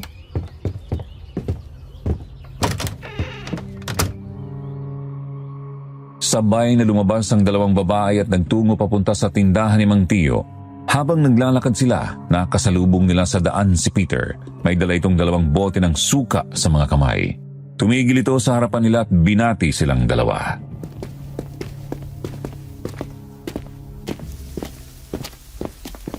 Saan kayo? May bibilhin lang. Ikaw, saan ka pupunta? Nautusan ni tatay eh. Nga pala Emily, tinabi na ba ng ate mo sa'yo? Ang alin? Sinabi ni Larissa, pumunta ka raw mamaya sa amin. Meron daw siya kasing ipapakuha sa'yo. Ha? Na ano naman? Wala namang binanggit si ate. Ewan ko, baka nakakalimutan niya. Nakita ko kasi silang nag-uusap ni Pogs kanina. Naghiram si Pogs ng charger kasi nasira na yung sa kanya eh. Baka yun yata ang ipapakuha niya sa'yo. Ganun ba? Sige, salamat. Kunin ko mamaya pagkatapos namin dito. Peter, samahan na kita.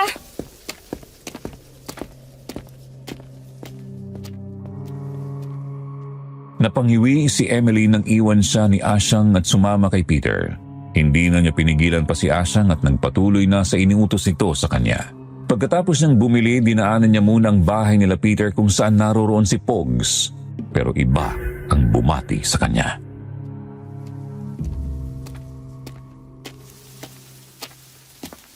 Kuya Peter, hindi ba inutusan ka ng tatay mong mag-deliver ng suka? Ang bilis mo naman ha. Ha? Anong sinasabi mo? Kagigising ko nga lang eh.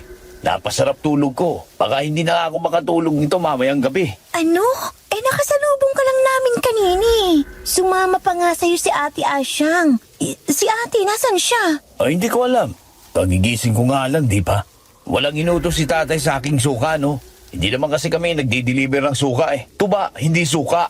Kung ganun, sino yung nakausap namin?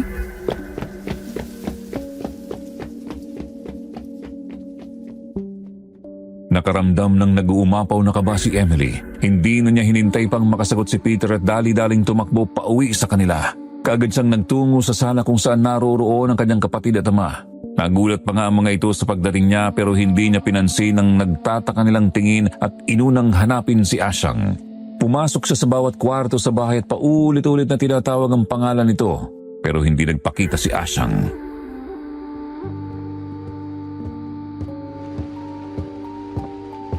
Hoy, Emily! Ba't ka ba sigaw ng sigaw? Hindi ba kasama mo si Asyang lumabas kanina? Hindi pa siya naunang umuwi. Naghiwalay kasi kami kanina kasi sumama siya kay Peter. O baka nandun kina Peter. Yun na nga yung problema, ate. Oh, Nakasalubong kasi namin si Peter kanina. Ang sabi niya sa akin, pumunta raw ako sa kanila kasi ipakukuha mo raw yung charger mo kay Pogs. Pero nung nandun na ako sa kanila, nakita ko ulit si Peter nakagigising lang. Hindi niya raw kasama si Ate Asyang. ha? So, sino yun nakasalubong niyo? Hindi ko alam, ate. Baka may kumaya sa mukha niya. Ewan ko. Nag-aalala ako para kay Ate Asyang. Diyos ko, hindi kaya isang aswang ang nagbalat kayo bilang si Peter para linlangin kayo?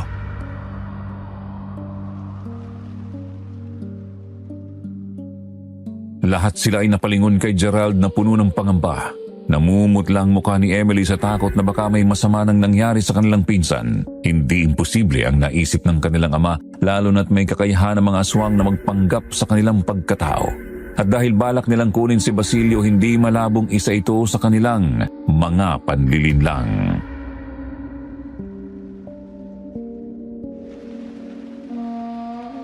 Anong gagawin natin, Tay?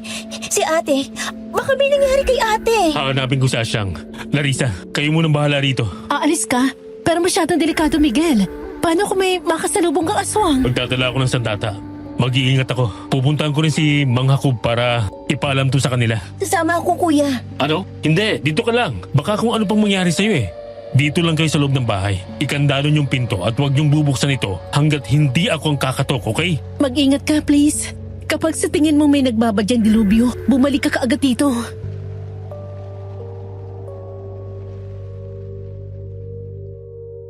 Nangako si Miguel kay Larissa bago tuluyang umalis ng bahay para hanapin si Asyang. Kagaya ng payo ni Miguel, ikinandado nila ang pinto at nanatili silang lahat sa bahay. Si Larissa naman ay pabalik-balik ang lakad habang karga-karga si Basilio sa mga bisig. Hindi sa mapakali, lalong-lalo na ang kanyang puso. Naghahalo-halo na ang takot at pag-aalala para kay Miguel. Kahit anong gawin niyang pagpapakalma sa kanyang sarili, ayaw makinig ng kanyang puso't isipan. Kung pwede lang na sumunod sa lalaki ay ginawa na niya. Hindi niya inakalang mag-aalala siya ng ganito para sa isang lalaki. Doon niya napagtanto na ganito na pala kalawak ang epekto ni Miguel sa kanya. Lumubog na ang araw, hindi pa rin nakabalik si Miguel. Wala ring senyales sa kanilang pinsan. Dahil dito dumoble lang ang kaba sa puso ni Larissa. Si Emily rin ay hindi na napigilan ang sarili at tuluyan ng naihak.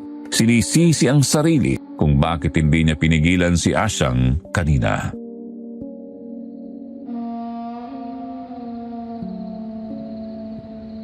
Tay, maghihintay lang ba talaga tayo? Puntahan ko kaya si Miguel. Para ano? Para ipahamak mo ang sarili mo?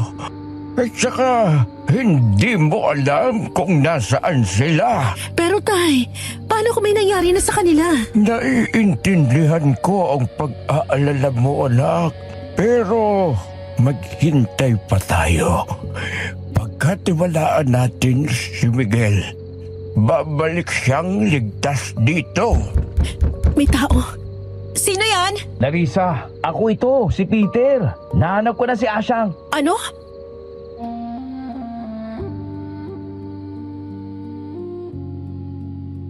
Napatayo si Emily mula sa kinauupuan at nagkatinginan silang dalawa ni Larissa. Lumapit si Emily sa pinto para pagbuksan ito pero pinigilan niya ito. Ipinaalala niya rito na baka ang Peter na nasa labas ay ang Peter na nakasalubong nila sa daan. Posible itong isang panlilinlang.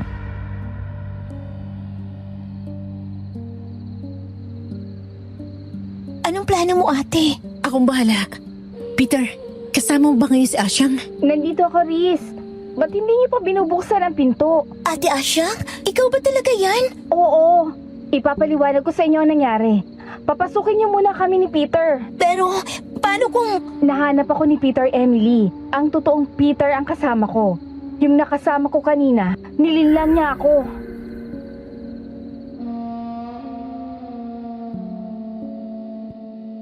Dahil sa sinabing yun ni Asyang, tuluyan nilang pinagbuksan ito. Sumalubong ang naiiyak nitong ekspresyon. Kaagad na niyakap ni Emily ang pinsan, ipinasok nila ang dalawa at sa loob nila pinakinggan ang kwento nito.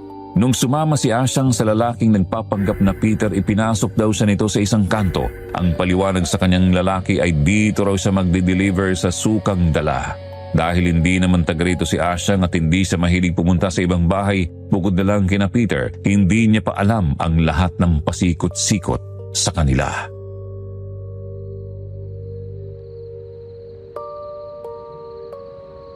May nakita kaming kubo dun sa kanto. Pinahawak niya muna yung bote ng suka sa akin para katukin ang pinto ng kubo.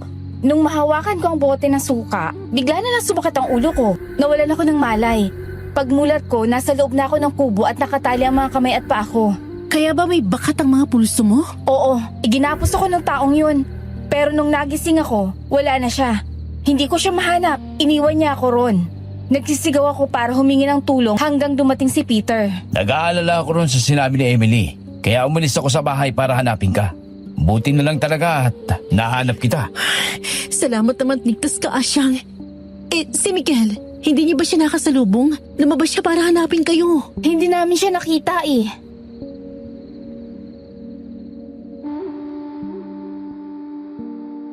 Gusto sanang tawagan ni Larissa si Miguel pero iniwan ito sa bahay ang cellphone kaya wala siyang ibang kontak dito. Kahit papaano bumaba na ang kaba sa puso niya dahil nandito na si Asyang. Pero ang pag-aalala niya kay Miguel ay nandoon pa rin. Wala siyang ibang hiniling noon kundi ang makita ang lalaki sa pintuan ng kanilang bahay.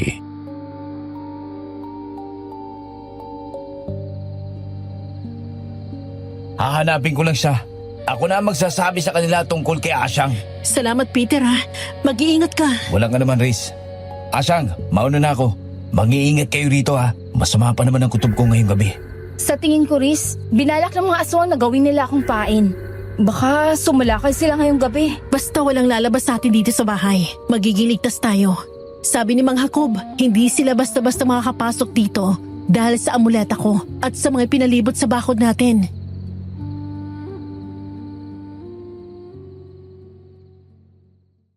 Hindi sumagot si Asyang pagkatapos yung bitiwan ni Larissa. Napansin ni Larissa ang ekspresyon nito sa kanyang mukha at aabutin niya na sana ang kamay nito upang aluhin ito pero iniwasan nito ang kanyang kamay. Nagtaka siya sa inakto nito pero hindi niya masyadong pinansin yun dahil baka nandoon pa rin sa isipan nito ang nangyari kanina. Inutusan niya na lang si Emily na dalhin si Asyang sa kwarto upang makapagpahinga ito. Tuluyan ang umalis si Peter. Si Larissa naman ay nagtungo sa kusina para maghanda ng hapunan nila at kay Basilio. Palalim ng palalim ang gabi pero wala pa rin nagpaparamdam na Miguel sa labas ng bahay nila. Tinawag niya si Emily upang kargahin muna si Basilio pero wala pang isang minuto nang bigla na lang itong humikbi. Kaagad niya itong kinuha mula sa kapatid upang aluhin ito pero nagtuloy-tuloy pa rin ang pag-iyak ni Basilio. Biglang kinabahan si Larissa. Minsan lang umiyak si Basilio. Huling umiyak ito ay nung inatake sila ng aswang. Anak, okay lang ba kayo dyan? Bakit umiiyak si Basilio? Ewan ko rin, Tay. Ayaw tumahan eh. Ate, tingnan mo kami ni Basilio. Nangingitim ang tulo ng mga daliri niya. Ano? Bakit ganito? Wala pa to kanina eh. Anong nangyayari? Pumarito kayo sa sala. Titignan ko ang lagay ni Basilio. Sabay na tumakbo ang magkapatid papuntang sala pero bago pa man matingnan ni Gerald ang bata nakarinig sila ng mga yabag ng mga paa mula sa labas. Nasundan yun ng mga katok.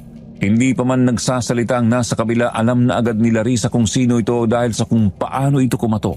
4 na beses. Palaging 4 na beses kung kumatok si Miguel at may tono ito. Miguel, ikaw na ba yan? Oo, Larissa. Pasensya ka na kung natagalan kami. Nakita na namin ni Mang Jacob si Asyang. Ha? Ano ibig mo sabihin, Miguel? Naabutan namin si Asak sa kabilang purong. Nawala sa sarili niya kanina. Kasama na namin siya ngayon. Larissa, ako to si Asyang. Grabe, muntik na ako kanina kung hindi lang kina Miguel at Mang Jacob. Anong nangyayari? Nandito si Ate Asyang? Kasama namin siya. Oo nga, nahanap na siya ni Peter kanina.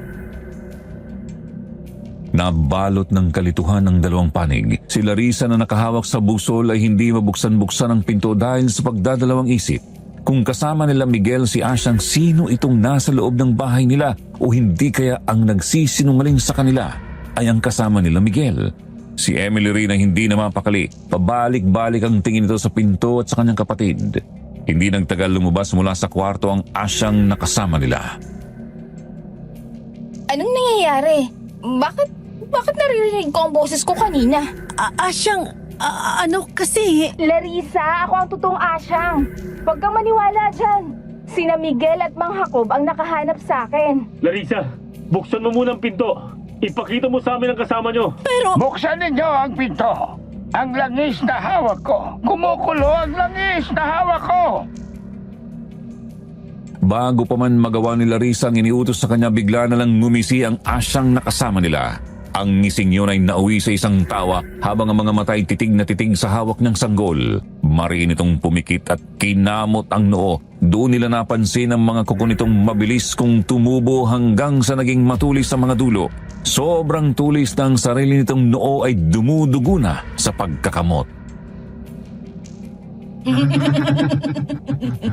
Mga uto-uto! Sa tingin nyo ba, ang simpleng proteksyon nyo ay sapat na para pigilan kami? Ikaw? Ginamit mo lang mukha ng pinsan ko? Anong ibig mo sabihin?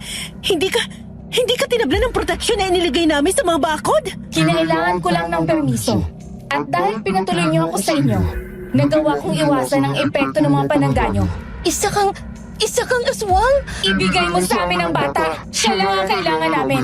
Hindi dapat nabubuhay ang kagaya niya. Lumayo ka! Aswang! Ibinato ni Gerald ang pinakamalapit na bagay sa kanya. 5 barya. Natamaan ang ulo ng aswang at nagkaroon ito ng sugat na parabang nasunog ito. Hindi natuwa ang aswang sa ginawa ng kanilang ama. Hindi ito ng dalawang isip na sunggaban ng lieg nito. Umalingaw-ngaw ang sigaw sa pagitan nila ng gawing hostage ng aswang ang kanilang ama. Ibigay mo ang sanggolo, ang ama mo masasaktan! Tay! Huwag mo sasaktan ng itay! Pakiusap! Layuan mo ang ama ko! Kung susundin mo ang gusto ko, huwag niyong subukang manlaban dahil pinalilibutan na namin kayo! Hindi niyo kakayanin ang pwersa namin! Larissa, buksan niyo ang pinto, bilis! Dahil sa sigaw ni Miguel, lumihis ang atensyon ni Larissa doon. Ginawa yung pagkakataon ng aswang para gumalaw ng mabilis. Itinulak nito si Emily at mabilis na sinulot sa mga bisig na Larissa ang sanggol. Sabay na tumilapon ang magkapatid sa sahig dahil sa puwersa na nagmumula sa aswang. Pero hindi kaagad nakatakas ang aswang. Habang hawak-hawak ang sanggol ay bigla na lang itong nakaramdam ng panghihina. Malalalim ang binitiwan itong paghinga na parabang ang lakas nito ay unti-unting sinisip-sip sa hindi malamang dahilan. Umalingaw-ngaw ang pagsigaw ni Larissa para pigilan ang aswang. Natataranta ang isipan niya dahil sa bilis ng nangyari, pero isa lang ang gusto niyang gawin. Mabawi si Basilio sa kamay ng aswang. Gusto niyang tumakbo papunta rito pero nanginginig ang kanyang mga tuhod. Doon niya lang napagtanto kung gaano kalala ang takot na nararamdaman niya. Nangingilid na ang mga luha sa mga mata niya dulot ng tensyon sa paligid. Ang aswang na hawak si Basilio at ang ingay mula kina Miguel. Doon lang siya nagising nang tumayo si Emily sa kanyang tabi at dali-daling pinihit ang busol pabukas. Kaagad na bumungad si Jacob na may dalang pana. Nakatutok kaagad ito at walang pagdalawang isip na itinuon ito sa aswang. Umalingaw-ngaw ang pagdaing ng aswang. Mabilis na tumakbo si Miguel papalapit sa aswang para bawiin si Basilio. Nilapitan naman siya ni Asyang para tulungan siyang makatayo. Larissa, okay ka lang ba? Si Basilio! Miguel! Si Basilio! Huwag kang maglala. Okay lang siya. Hawakan mo si Basilio. Mga aswang! May mga aswang sa bubog ninyo! Hindi kayo makakatakas! Kahit mapatay niyo ako, hindi namin kayo titigilan! Hindi na naghintay pa ng pagkakataon si Jacob at nilagutan ng hininga ang aswang. Sa huli nitong pag-angil, ang pagiging agresibo ng grupo ng aswang na nakaabang sa kanila. Ang iba nilang kapitbahay nandoon din sa labas nakahandang dumipensa ng isa-isang nagbabaan ang mga aswang. Isang payat ngunit malaking nilalang ang biglang bumasag sa kanilang bintana. Napasigaw si Larissa sa gulat. Mayroon itong suot na kwintas. Biglang itinaas ng aswang ang isa nitong braso na may matutulis na kuko at inamba sa kanila. Sinubukang tumakbo ni Larissa mula rito pero masyadong mabilis ang aswang. Naramdaman niya na lang na may yumakap sa kanya at ang braso nito ang sumalo sa pag-atake ng aswang. Namilog ang mga mata ni Larissa nang bumaon sa braso ni Miguel ang mga kuko ng aswang. Sunod-sunod ang mga binitawang pagdaing ni Miguel. Tumutulo na roon ang dugo pero walang balak na tanggalin ng aswang ang mga kuko nito at lalong dininan pa. Nanginig ang mga labi ni Larissa habang sinisigaw ang pangalan ni Miguel. Kaagad niyang kinapa ang amuleta sa kanyang bewang. Ginamit niya ang natitirang lakas upang ibato ito sa mukha ng aswang. Sa lakas ng taglay ng amuleta ay nasunog ang parte ng mukhang tinamaan ito. Hanggang sa kumalat ng kumalat at pati ang leeg ng aswang ay unti-unting naaagnas. Ginawa itong oportunidad ni Miguel para itulak ang aswang. Umalingaw-ngaw ang sigaw ng aswang habang pinapagpag ang mukha. Nag-aakmang alisin ang sakit na nadarama. Pero hindi nito kayang tapatan ang lakas ng amuleta. Bumagsak ang aswang sa sahig. Kasabay ng pagbagsak niya ay ang pagtigil din ng pagsalakay ng iba pang mga aswang na parabang nagdadalawang isip na silang tumuloy. Hinablot ni Mang Tio ang kwintas ng aswang at ang amuleta at dali-daling lumabas. Itinaas nito ang daladala upang ipakita sa mga aswang na nandoon sa labas. Hindi kaagad naintindihan ni Larissa ang ginawa ni Jacob, pero dahil doon isa-isang nag-atrasa ng mga aswang hanggang sa tuluyan na nga silang umalis at mawala sa dilim ng gabi.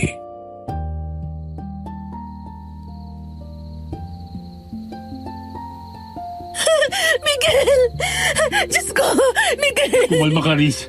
Malayo to sa bituka. Si Basilio okay lang ba? Oo, pero ikaw, duguan ka, Miguel. Mga koob si Miguel! Huwag kang mag-alala. Ako nang bahala sa kanya, Miguel. Umupo ka muna rito. Gagamutin natin yung sugat mo. Okay lang ba kayong lahat? Wala nang mga aswang sa labas. Umalis na sila.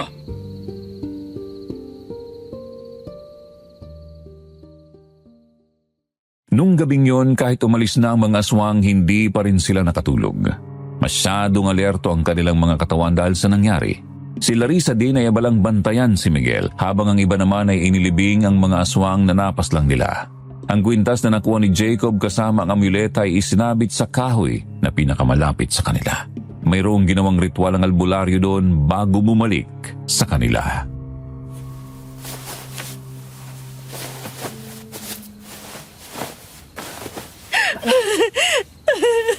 Mga koob, magiging okay lang ba si Miguel? Matatagalan bago gumaling ang sugat niya. Pero magiging okay lang siya. Bukas, pupunta uli ako sa inyo para linisin uli ang sugat niya. Sigurado po ba kayo? Ang laki-laki ng sugat niya. Paano kung lumala po ito? Ano ka ba, Riz? Okay lang ako. Huwag ka nang umiyak dyan. Si Basilio nga tumahan na eh. Kahit na. Dahil sa akin kaya ka nasaktan. Sorry, Miguel. Natakot talaga ako kanina. Hindi ko alam kung anong gagawin ko. Riz, hindi mo kailangang mag-sorry. Kahit sino naman matatakot sa ganung sitwasyon. Tsaka, ginusto kong protektahan ka. Sabi ko naman sa'yo, hindi ba? Poprotektahan ko kayo ni Basilio kahit pa ikapahama ko. Bakit, Miguel? Bakit handa kang gawin yan para sa amin?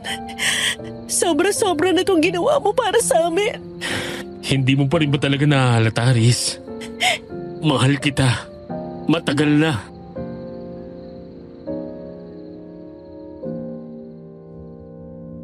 Nung gabing yon, tuluyan na ring inamin ni Miguel ang nararamdaman para kay Larissa. Nasimula high school pa lang may gusto na ito sa babae. Hindi lang nito masabi-sabi dahil halatang kaibigan lang ang trato ni Larissa sa kanya.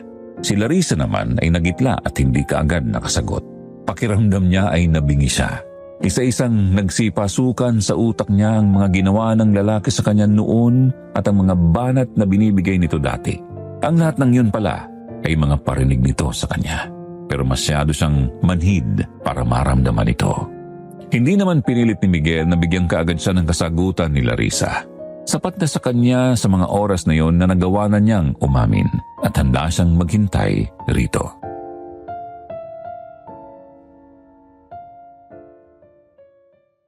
Kinabukasan, kagaya ng sinabi ni Jacob, bumalik siya para linisin ulit ang sugat ni Miguel. Nag-iwan din siya ng payo sa kanila kung paano gagamutin ang sugat ni Miguel dahil babalik na ang albularyo sa kanila.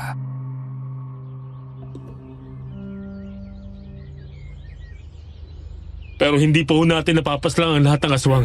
Paano kung bumalik sila mamaya? Ang dalawang naiwan at napas lang natin ay mga leader nila.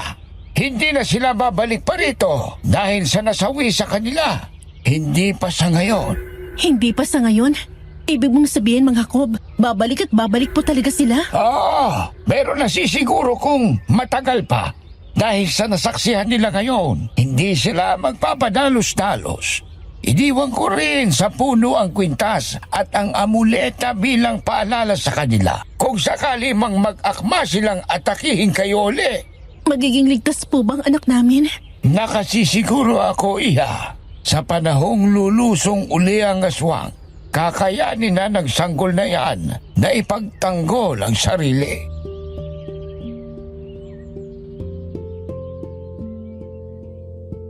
Tuluyang nilisan ni Jacob ang bayan nila. Sumunod ang araw, buwan at taon pero hindi na nagparamdam pa ang mga aswang sa kanila. Tama ang sinabi ni Jacob. Lumaking malakas na bata si Basilio. Naging natural na rin sa bata na makakita ng mga hindi pangkaraniwang bagay at tulungan ang mga nangangailangan. Si Larissa at Miguel ay hindi na rin napaghiwalay pa simula nung araw na yon. Napagdesisyonan ni Larissa ang bigyan ng lalaki ng pagkakataon. Ilang taon din ang lumipas, nagdesisyon silang magpakasal. Nang tumuntong ng 13 taon si Basilio kung saan naging ganap at nagising ng buo ang kanyang lakas, may iilang aswang ang sumubok na labanan sila, pero hindi na kayang tapatan ang lakas ni Basilio. Namuhay bilang albularyo si Basilio. Hindi ko man naabutan ang kanyang kabataan pero alam kong marami na siyang natulungang mga tao. Hindi lang tungkol sa mga aswang, kundi pati na sa ibang pangkaraniwang nilalang. Hanggang dito na lang po ang aking kwento. Naway nag-enjoy kayo sa pakikinig. Maraming salamat sa inyong lahat.